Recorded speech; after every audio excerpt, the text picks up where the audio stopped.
Morning. Good morning. How's everybody doing? That's my way of gathering myself. I figured that out. A tremendous honor. This is a big moment for me personally. I'm trying not to look down in the front row because I want to keep control of my emotions here as I think about my family and some dear friends that are here in the front row. But to be named the 4th head football coach at Florida Atlantic University is a tremendous honor.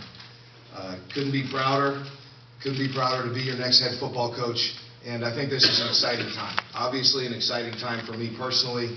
I think it's also an exciting time for the future of Florida Atlantic football. And I say that not just because I'm being named your new head football coach. What I saw through this process, obviously always had an interest in this program. It's home. I see tremendous potential.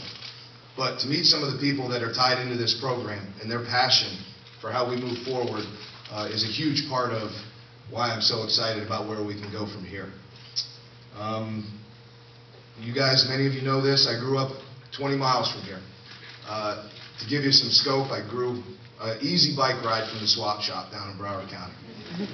So that'll give you a little bit of scope. Grew up watching the Dolphins play in the Orange Bowl with my dad and my brother. I remember many playoff games, and I remember them beating the New York Jets when A.J. Dewey made an interception and my dad and brother went to the bathroom, but I stayed. So many memories here in South Florida, and left about 22 years ago, and to have the chance to come back here is beyond description.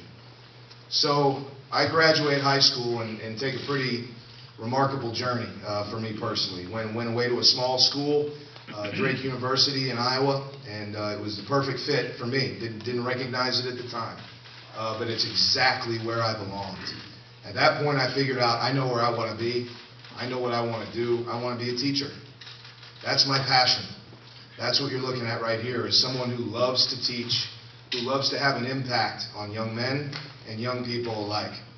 And what I realized through the course of my career up to this point is you can do that in college football. The growth of a young man from 18 to 22 cannot be measured. And for me to have an opportunity to lead a program and make a difference in people's lives during that time frame here at Florida Atlantic is why I got into this business, without a shadow of a doubt.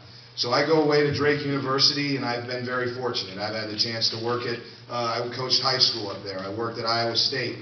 I go over and I work in Illinois. I work in Pittsburgh. I work back in Wisconsin. So all these themes is we kept getting closer and closer to Santa Claus, right, girls? Okay? And growing up down here, I didn't see snow until I was almost 18 years old. To finally be able to give that snow blower and shovels away, I got to tell you, I'm pretty excited about that. Very exciting. So right now at this point, we're gonna build on what Coach Snellenberger started in 2001. Coach Snellenberger, I recognize the legend that he is. I know that he was on that 72 team. I didn't have the chance. I got a chance to just talk to him. I was going to ask him if he does actually tip the champagne every time the last undefeated NFL team loses.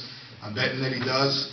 But to follow what he has started here with the foundation he's built, followed by the staff that went on an amazing run the last 4 games, I recognize what you guys did under very trying circumstances, and all the players, incredible job. So to build on that foundation, we're very excited, and can't wait to get moving as far as we go. Now, what's inevitable at these things, and unfortunately, you're going to have to bear with me a little bit, because this is where I get into thank yous. And about halfway through, you're going to hear music like you would at the Oscars, and they're going to try and pull me off. But for a guy like me to come where I was, to be standing at this podium, I had to have had a lot of help on the way. So please bear with me. Starting with Julie, Alexa, and Kylie.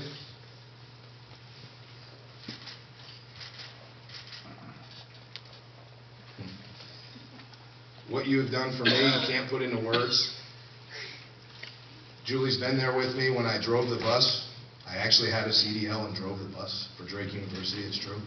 When I lined the fields, we spent our first anniversary on the floor of a football office because at that level they don't move you.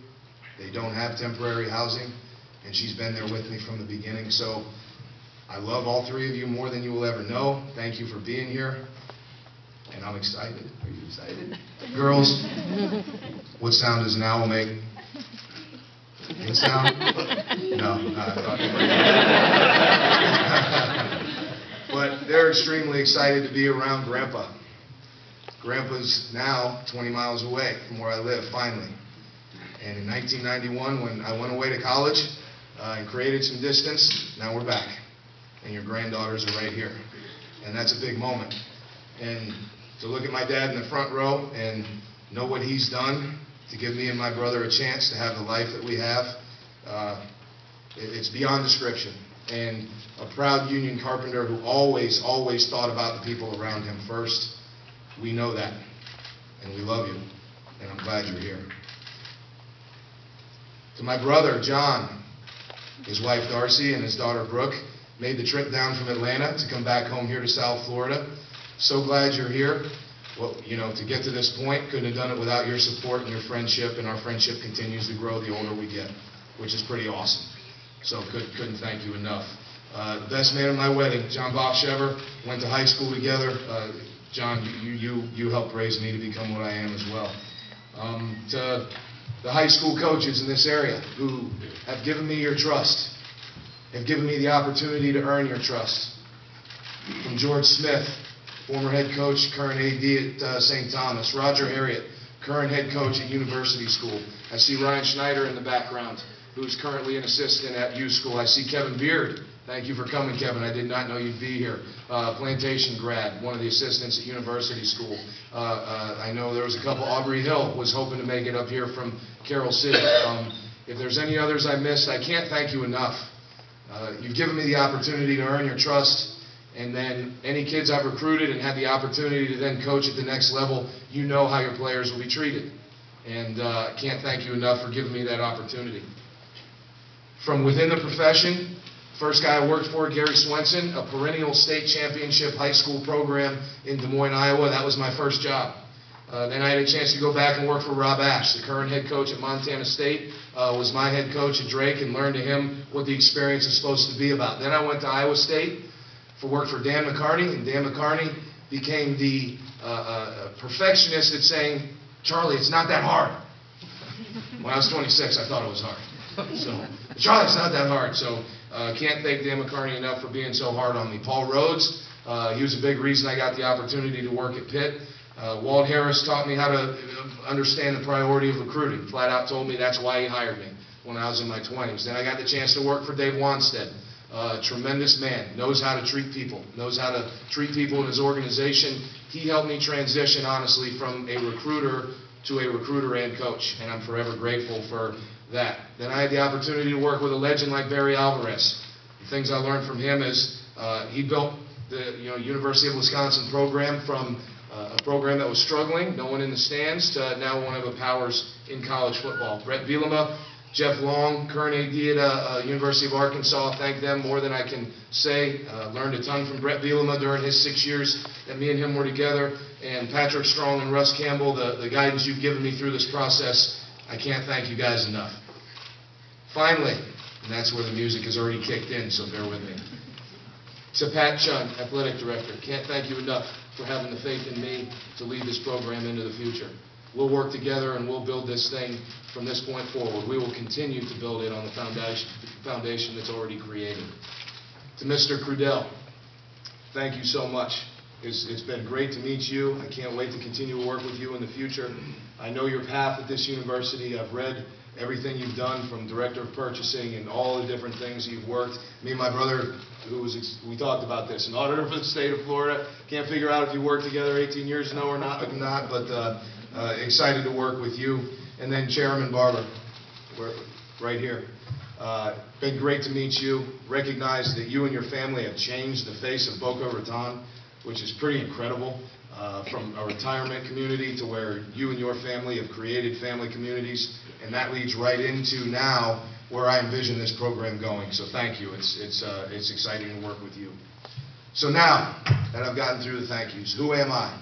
What do I believe in? What is all that, those people I've worked with and that course that I've taken, where has it brought me to today in 2013? Here's what I've learned over the years is you have to make your family a priority. Okay? Have I always done that the right way? No. Have I always been perfect? No. But the amount that I love my family and that our program will feel that with our coaches and their family, they will be around. That's part of it. We believe to lead these young men, they have to see men that love their wives and adore their children. And that's important for us. And the coaches and that will be on the staff, their families will be welcome. With that being said, what I want to create on Saturdays here in this stadium right behind us is an atmosphere that welcomes families into the stadium. Let's fill this. Let's make Saturday a part of your day in Boca Raton. Let's make your opportunity to come in here on Saturday and spend your entertainment dollar, which I know down here in South Florida, there's a lot of competitors, and I understand that. But let's build this thing by bringing your family in here and being proud of the Florida products that we're going to put on the field. The only way I've been able to achieve anything is to work hard. I'm not that smart. I just work hard, and I try and be efficient with my time. So try and be efficient with my time, work hard, do right. Time management will be critical as we move forward. The thing about time management is being smart with your time, not just working from 5 in the morning till 2 in the morning. That's not what it's about. It's about knowing what your plan is, what are you going to do during that day, how are you going to spend the next week, how are you going to reach out to the current players, to prospective student athletes, make sure I'm building a rapport in the department, and then potential supporters for our program. The next part of our program to talk about is the recruiting piece of it. And recruiting really, in my mind, encompasses 2 parts, starting with the obvious. The better your players are, the smarter you are as a football coach, right? So if we can recruit and get some of the best world-class athletes out of South Florida and Florida at large to join our program, then we can put together something special here. And like I said, I've had the opportunity to earn the trust of those coaches in this area. And by being around the players that have had an opportunity to go where I've been, the coaches know how they will be treated. And parents, you'll know that as well.